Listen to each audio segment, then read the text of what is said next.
পশ্চিমবঙ্গে চলতি এসআইআর বা ভোটার ভেরিফিকেশন হিয়ারিং নিয়ে গুরুত্বপূর্ণ ঘোষণা করল নির্বাচন কমিশন। আর যেতে হবে না এসআইআর হিয়ারিংয়ে, জানিয়ে দিয়েছে নির্বাচন কমিশন।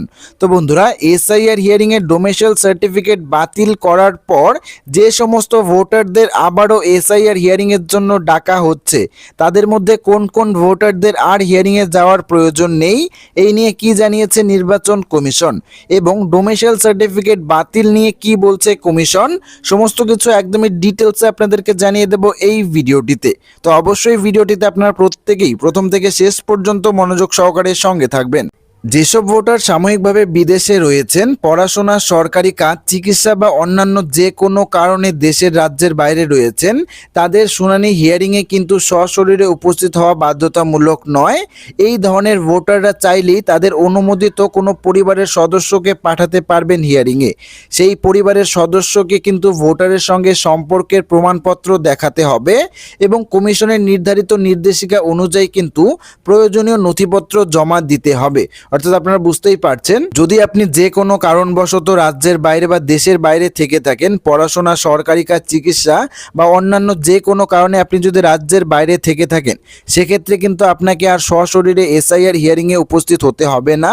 আপনি চাইলেই আপনার পরিবারের যে কোনো সদস্যকে কিন্তু হিয়ারিংয়ের জন্য পাঠাতে পারবেন এবং সেক্ষেত্রে কিন্তু সেই সদস্যটিকে আপনার সঙ্গে সম্পর্কের একটি প্রমাণপত্র দেখাতে হবে এবং কমিশনের নির্ধারিত নির্দেশিকা অনুযায়ী কিন্তু প্রয়োজনীয় নথিপত্র জমা করাতে হবে। এদিকে এসআইআর সংক্রান্ত নথির যোগ্যতা নিয়েও গুরুত্বপূর্ণ সিদ্ধান্ত জানিয়ে দিয়েছে নির্বাচন কমিশন।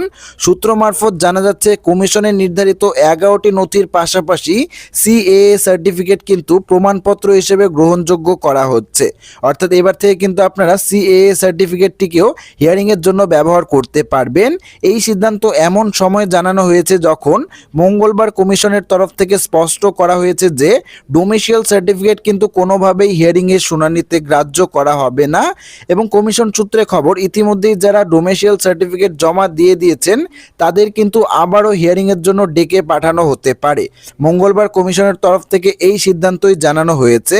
অর্থাৎ যারা কিন্তু হিয়ারিংয়ের ক্ষেত্রে ডোমেসাইল সার্টিফিকেট জমা করে দিয়েছেন, তাদেরকে কিন্তু আবারও হিয়ারিংয়ের জন্য ডাকা হতে পারে এবং তাদের বাড়িতে কিন্তু আবারও হিয়ারিংয়ের নোটিশ যাবে। প্রথম দিকে কমিশনের অবস্থান ছিল যে ডোমেসাইল সার্টিফিকেট গ্রহণযোগ্যতা যাচাই করবে সংশ্লিষ্ট জেলা শাসক বা জেলা নির্বাচনী অধিকারী। সেই কারণেই মুখ্য নির্বাচনী আধিকারিকের দফতরে রাজ্য সরকারকে চিঠি দিয়ে জানাতে চেয়েছিল কোন স্তরের আধিকারিক ওই শংসাপত্র অর্থাৎ ডোমেসাইল সার্টিফিকেট ইস্যু করেন এবং তার পরিপ্রেক্ষিতে রাজ্য সরকারের তরফ থেকে জানানো হয় যে 1999 সাল পর্যন্ত ডোমেসাইল সার্টিফিকেট জেলা শাসকরাই ইস্যু করতেন। পরে এই ক্ষমতা দেওয়া হয় অতিরিক্ত জেলা শাসক অর্থাৎ এডিএম এবং মহকুমা শাসক বা এসডিওদের। ঘটনাচক্রে এই এসআইআর পর্বে কিন্তু এই এসডিওরা নির্বাচনী নথিভুক্তকরণ অধিকারী অর্থাৎ ইআরওর দায়িত্বে রয়েছেন এবং এই ব্যাখ্যা পাওয়ার পরেই কিন্তু ডোমেসাইল সার্টিফিকেটটিকে আদৌ এসআইআর এর ক্ষেত্রে প্রমাণ্য নথি কিনা তা জানতে দিল্লিতে নির্বাচন কমিশনের কাছে চিঠি পাঠায় রাজ্যের সিও দফতর।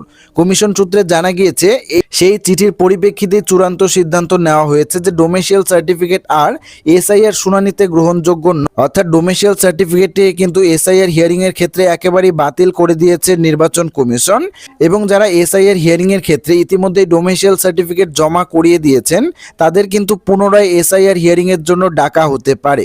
সেক্ষেত্রে কিন্তু তাদের সশরীরে উপস্থিত হতে হবে না। তারা চাইলেই কিন্তু পরিবারের যে কোনো সদস্যকে হিয়ারিং এর জন্য পাঠাতে পারে এবং সেক্ষেত্রে কিন্তু তাকে ভোটারের সঙ্গে যে সম্পর্ক রয়েছে তার একটি প্রমাণ এবং নির্বাচন কমিশনের দেওয়া নির্দিষ্ট নথিগুলির মধ্যে একটি নথিপত্র কিন্তু নিয়ে যেতে হবে, এমনটাই জানিয়েছে নির্বাচন কমিশন। তো আশা রাখবো আপনারা বুঝতেই পারছেন যে কাদের আর হিয়ারিং এর জন্য যেতে হবে না, কারাই বাড়িতে বসেই কিন্তু হিয়ারিং প্রক্রিয়াটি সম্পন্ন করতে পারবে। সমস্ত কিছু একেবারে ডিটেলসে আপনাদেরকে জানিয়ে দেওয়া হয়েছে এই ভিডিওটিতে। তো আশা রাখবো ভিডিওটি আপনাদের সবারই ভালো লেগেছে। ভিডিওটি ভালো লাগলে ভিডিওটিতে একটি লাইক করবেন, চ্যানেলটিকে সাবস্ক্রাইব করবেন এবং কমেন্ট বক্সে আপনাদের মতামত অবশ্যই জানিয়ে যাবেন। ধন্যবাদ।